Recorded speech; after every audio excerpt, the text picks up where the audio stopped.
Assalamualaikum warahmatullahi wabarakatuh. Apa kabar teman-teman semua? Semoga selalu dalam lindungan Allah Subhanahu wa taala. Kita sudah memasuki semester 2 ya teman-teman. Dan materinya kali ini adalah mengenai budaya politik Indonesia. Kali ini untuk pertemuan pertama. Kita mulai. Dengan mempelajari budaya politik di Indonesia, kalian dapat mengetahui, memahami dan menganalisis yang pertama budaya politik, yang kedua macam-macam budaya politik, yang ketiga tipe budaya politik. Berikut adalah pengertian budaya politik. Yang pertama adalah sikap orientasi warga negara terhadap sistem politik dan aneka ragam bagiannya, dan sikap terhadap peranan warga negara di dalam sistem itu. Ini menurut G.A. Almond dan S. Verba. Yang kedua adalah sikap dan orientasi warga suatu negara terhadap kehidupan pemerintah negara dan politiknya. Ini menurut Mokhtar Masud dan Colin McAndrews. Selanjutnya adalah suatu konsep yang terdiri dari sikap, keyakinan, nilai-nilai, dan keterampilan yang sedang berlaku bagi seluruh anggota masyarakat, termasuk pola-pola kecenderungan khusus serta pola-pola kebiasaan yang terdapat pada kelompok-kelompok dalam masyarakat. Itu menurut Almond dan Powell. Budaya politik menunjuk pada orientasi dari tingkah laku individu masyarakat terhadap sistem politik. Ada dua orientasinya. Yang pertama yaitu orientasi politik tersebut terdiri dari dua tingkat, yaitu di tingkat masyarakat dan di tingkat individu. Orientasi masyarakat secara keseluruhan tidak dapat dipisahkan dari orientasi individu. Menurut Almond dan Verba, masyarakat mengidentifikasi dirinya atau mengenal dirinya terhadap simbol-simbol dari lembaga-lembaga kenegaraan berdasarkan orientasi yang dimilikinya.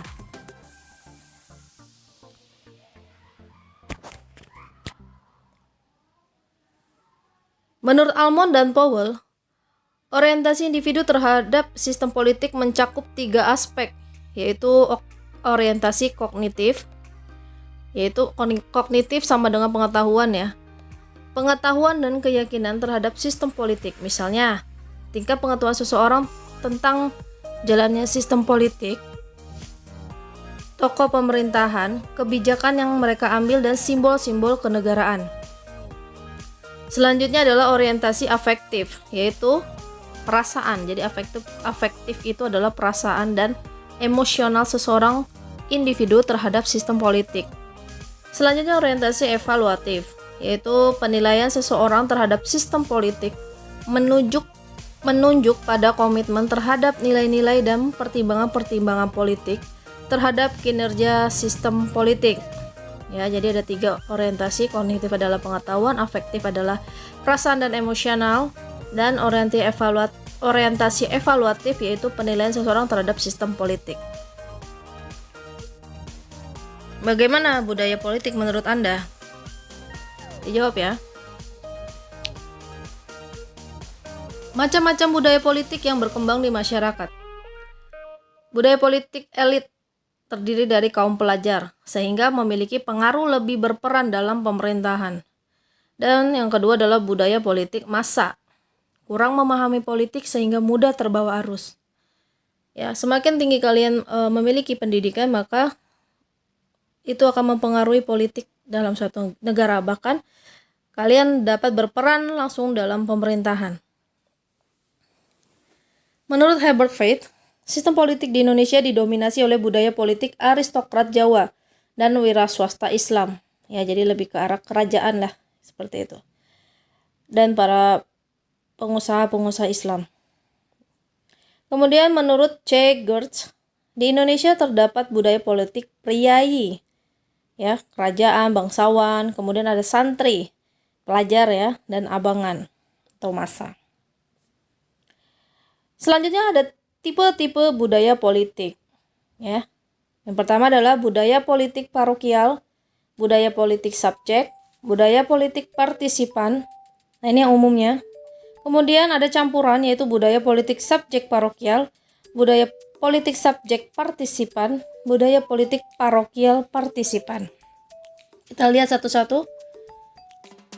Yang pertama, budaya politik parokial, yaitu tipe budaya politik yang orientasi politik individunya dan masyarakatnya masih sangat rendah, yaitu tradisional, primitif. Hanya terdapat pada satu wilayah atau lingkup yang kecil atau sempit. Ya. Kemudian individu tidak mengharapkan apapun dari sistem politik. Tidak ada peranan politik yang bersifat khas dan berdiri sendiri, dan biasanya terdapat pada masyarakat yang tradisional. Ya. Jadi dia untuk melakukan kegiatan politik itu sendiri mereka itu kurang gitu ya, sangat rendah. Kemudian budaya politik subjek, yaitu masyarakat dan individunya telah mempunyai perhatian dan minat terhadap sistem politik. Baru ada perhatian dan minat ya. Kemudian meski peran politik yang dilakukan masih terbatas pada pelaksanaan kebijakan-kebijakan pemerintah dan menerima kebijakan tersebut dengan pasrah, walaupun mereka mulai memahami atau minat dengan sistem politik, namun setiap kebijakan yang dikeluarkan oleh pemerintah, mereka akan pasrah menerimanya, meski mereka tidak senang sekalipun. Kemudian tidak ada keinginan untuk menilai dan menelaah atau bahkan mengkritisi. Ya udah, yang sudah dikasih kebijakannya ini mereka hanya taati saja, tidak menilai, tidak membaca lagi, atau bahkan mereka untuk mengkritik pemerintah pun tidak. Next, budaya politik partisipan. Ya. Menurut tipe budaya yang merupakan ya, jadi artinya budaya politik partisipan adalah tipe budaya yang ideal. Individu dan masyarakat telah mempunyai perhatian, kesadaran, dan minat yang tinggi terhadap politik pemerintah. Individu dan masyarakatnya mampu memainkan peran politik baik dalam proses input atau berubah pemberian dukungan atau tuntutan terhadap sistem politik, maupun dalam proses output atau melaksanakan, menilai, dan mengkritik terhadap kebijakan dan keputusan politik pemerintah. Nah, di sini nih sudah aktif ya individunya terhadap politik atau melek politik. Jadi mereka bisa menilai, bisa mengkritisi, menelaah kembali setiap kebijakan-kebijakan dari pemerintah. Nah, sekarang selanjutnya adalah budaya politik campuran. Yang pertama, budaya politik subjek parokial.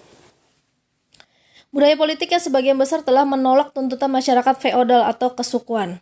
Jadi kalau udah campur ya, walaupun mereka masih ada yang tradisional, namun karena mereka mulai berminat untuk melihat politik, maka mereka sudah menolak tuntutan masyarakat feodal atau penjajahan ya, lebih ke situ, atau kesukuan.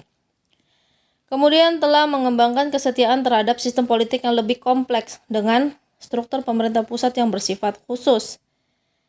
Yang ketiga, cenderung menganut sistem pemerintahan sentralisasi. Jadi mereka lebih mengikuti pada sistem sentralisasi, bukan desentralisasi atau misalnya kalau kita kan sekarang sudah ada sistem sentralisasi dan desentralisasi.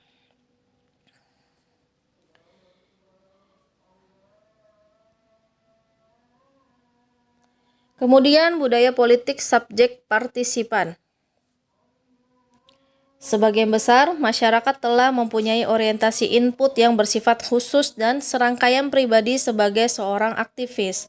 Sementara sebagian kecil lainnya terus berorientasi ke arah struktur pemerintahan yang otoriter dan secara relatif mempunyai serangkaian orientasi pribadi yang pasif. Jadi nih mereka sudah melek dengan politik ya, namun mereka masih bersifat pasif. Walaupun sudah bisa sebenarnya untuk aktif, namun mereka tetap pada pribadi yang pasif.